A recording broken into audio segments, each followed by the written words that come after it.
Shabbat Shalom. This week's Torah portion is Toldot, which means generations. Now, when we need water today, we can usually just go into our houses and turn on a faucet, and we have clean water to drink. But in the days of Abraham and Isaac and Jacob, they had to get water from wells. That was a lot of work. Wells are very significant in the Bible. In fact, a lot of people met very important people at wells. The angel of the Lord met Hagar by a well. Abraham's servant found Rebekah, a wife for Isaac, at a well. Jacob met Rachel at a well. Moses found his wife Zipporah at a well. Wells give us life through water. Very important that we have the water that we need in order to live. And also, wells can give us life in the form of meeting with the person who's going to help us create more generations. This week's Torah portion is Toldot, generations. That's right. So in this week's aliyah, the fourth aliyah of Toldot, we don't actually see any of the patriarchs meeting a wife or Hagar meeting the angel of the Lord. What we see here are the digging of wells and the re-digging of wells. So if we back up a little bit to Genesis 21 verse 25, Abraham complains to Abimelech about a well of water that Abimelech's servants had seized. Abraham and Abimelech, their servants had fights over wells, because whoever has the well in an area has the ability to provide water for themselves and for their animals. So the wells are very important to life in the desert. Now, if we jump ahead to this week's Torah portion, Toldot, Genesis 26 verse 18, Isaac reopened the wells that had been dug in the time of his father Abraham, which the Philistines had stopped up after Abraham died, and he gave them the same names his father had given them. This is very significant.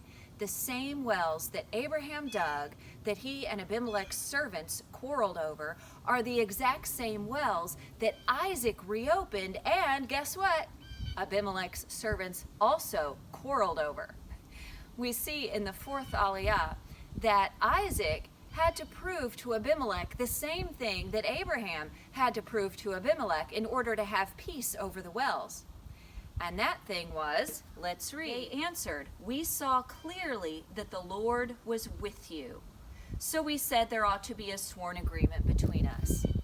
When Abimelech sees that the Lord is with Abraham, and then when he sees that he's also with Isaac, the next generation, then Abimelech will make a treaty with them and have peace with them. But in the meantime, before he sees that, they quarrel over the wells.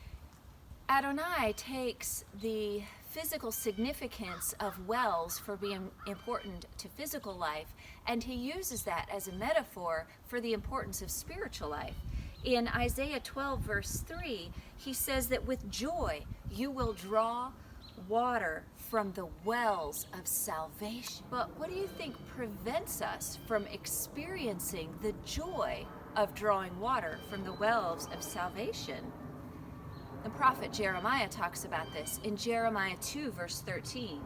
He says, "My people have committed two sins. They have forsaken me, the spring of living water, and they have dug their own cisterns, broken cisterns that cannot hold water." So when humans try and do eternal things under their own power, they're going to fail. But when they go to the Lord their God for their salvation, he is there for them, and those springs will hold water. That's a little glimpse into what these wells of salvation are. Well pours out its water, so she pours out her wickedness. And he's talking about a wicked city that he's prophesying against here.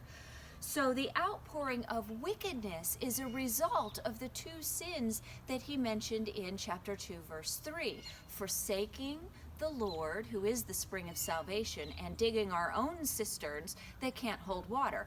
That results in what we see here in chapter 6, verse 7, the outpouring of wickedness from the well. It would be like digging up water that you can't drink.